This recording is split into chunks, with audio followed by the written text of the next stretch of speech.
As Donald Trump gears up for his second term in office, his rhetoric and policy proposals have already triggered a significant wave of international backlash. Despite his triumph in securing the presidency again, many global leaders have openly voiced their opposition to his proposed actions and criticized his approach to both domestic and foreign affairs. From trade policies threatening to destabilize international markets to the combative stance he has taken toward marginalized communities and vulnerable nations, Trump is facing a growing chorus of resistance that could redefine his presidency even before it begins. Across Europe, Canada, Mexico, and beyond, leaders have not hesitated to condemn his threats, warn of retaliation, and even pledge direct action to prevent Trump's agenda from taking hold. The global community, already wary of his first term's unpredictability, is not taking his plans lightly. With Scotland and Canada stepping up their opposition in particular, it's clear that Trump's relationship with the rest of the world will be fraught with tension, political clashes, and the very real possibility of a trade war.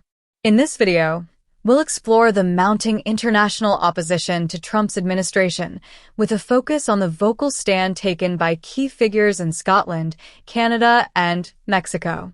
We'll also look at how these global reactions are shaping the international political landscape and what this means for the United States standing in the world as Trump prepares to take office again. 1. The rising global backlash. Scotland takes a stand. One of the most vocal opponents of Donald Trump's return to power has been Patrick Harvey, a member of parliament in Scotland. Known for his progressive views, Harvey has been an outspoken critic of Trump for years, and his recent comments have made headlines. A few weeks ago, Harvey warned that if Trump follows through on his plans to visit Scotland, he will face very, very strong protests from the public. In his statement, Harvey described Trump as representing a set of toxic values, including misogyny, racism, climate denial, and conspiracy theories, values that stand in stark contrast to the democratic norms that many in Scotland, and indeed the wider world, hold dear. Harvey emphasized that it's not just a political disagreement, but a moral opposition to Trump's policies and character. He made it clear that Scotland will not roll over in the face of Trump's return. Instead, the streets would be filled with protests if he steps foot on Scottish soil. This public rebuke of Trump is part of a broader resistance in Europe, where Trump's legacy and his divisive rhetoric have made many leaders wary of any political or diplomatic relationships with him. Harvey's remarks were not isolated. They echoed sentiments from across the political spectrum in Europe. The sentiment was echoed in the Scottish Parliament by First Minister John Swinney, who reiterated Scotland's disapproval of Trump's presidency and rejected the idea that Scotland should forge any closer ties with him, especially given the threat he poses to marginalized communities both in the U.S. and abroad. 2. The growing trade war. Canada's strong response. Across the Atlantic, Canada, one of the United States' most important trade partners, is bracing for the economic fallout of Trump's promises to impose tariffs on goods imported from key trading nations, including Canada. Trump's proposed 25% tariff on goods from Canada, as well as his additional 10% tariff on Chinese products, threatens to upend the long-standing economic ties between the two nations. Canadian officials, both political and economic, have already begun pushing back. Ontario Premier Doug Ford, who has historically been a Trump ally, expressed his anger at Trump's proposed tariffs. Ford stated that such tariffs would be devastating to Canadian workers and industries, describing it as an insult that Trump would compare Canada to Mexico. His comments reveal a deeper sense of betrayal among Canadian leaders who have long seen their country as a close ally of the United States, despite the personal and political differences between Trump and Canadian Prime Minister Justin Trudeau. Canada's Deputy Prime Minister Chrystia Freeland, in response to Trump's threats, reminded the world that Canada is a critical partner to the U.S. Not only does Canada provide essential resources like oil, electricity, and critical minerals, but the U.S. is also Canada's largest trading partner, larger than China, Japan, or the UK. Freeland's remarks underscore the interdependence between the two countries, making it clear that any attempt to undermine this relationship would be harmful to both sides. She further emphasized that Canada will stand up for its national interests and protect its workers, signaling that retaliation is not out of the question if Trump moves forward with his tariff plans. For many Canadians, Trump's tariff policies are seen as an existential threat to their economy. The impact on industries such as automotive, petroleum, and lumber could send shockwaves through the economy, leading to higher consumer prices and possibly even a slowdown in economic growth. Some political leaders, such as Blake Desjardins, a Canadian member of parliament, have pointed out that Trump is underestimating the resilience and competitiveness of Canadian industries. Canada has alternative markets, especially in Europe and Asia, that could absorb some of the losses, but this comes at the cost of alienating its largest trading partner, Trump's America. 3. Mexico. The threat of retaliation and economic consequences.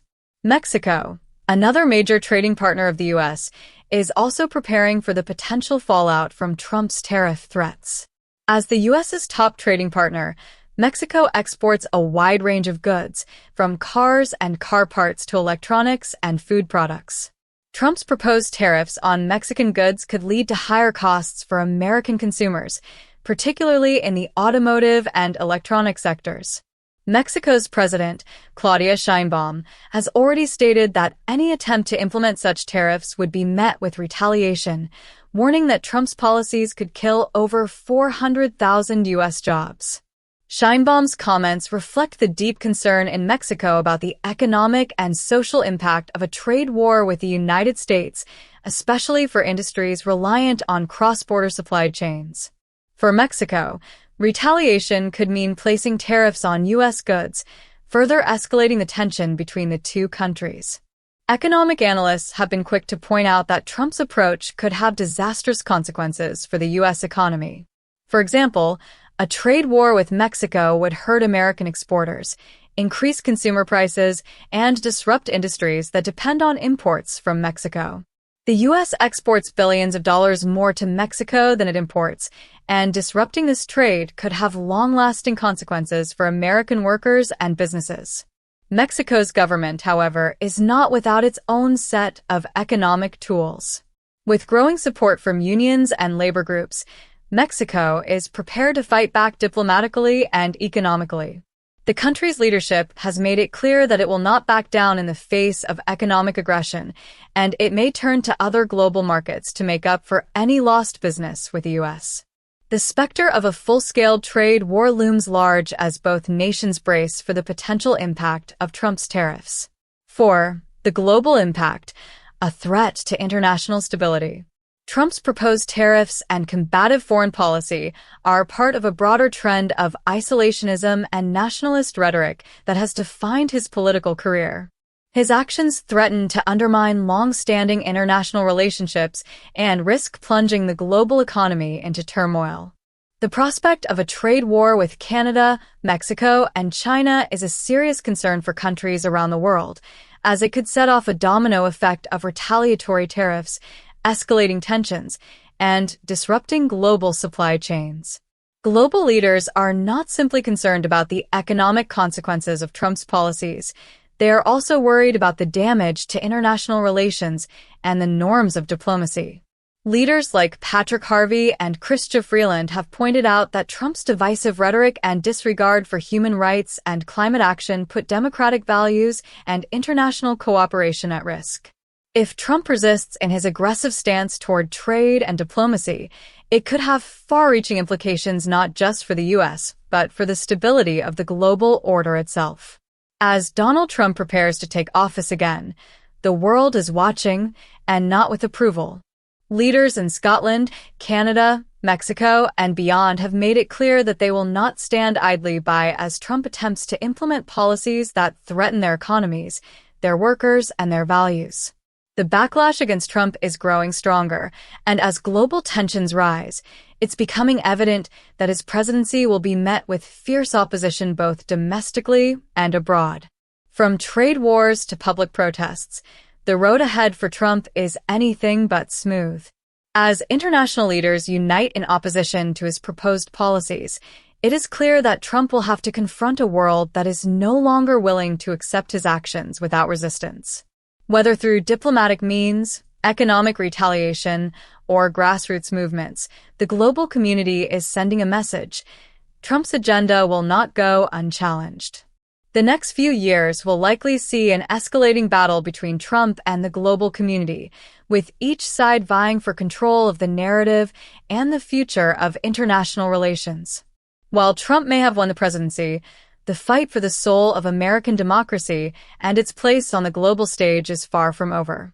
And as the world stands up to his policies, one thing is certain: the global backlash against Trump is only just beginning.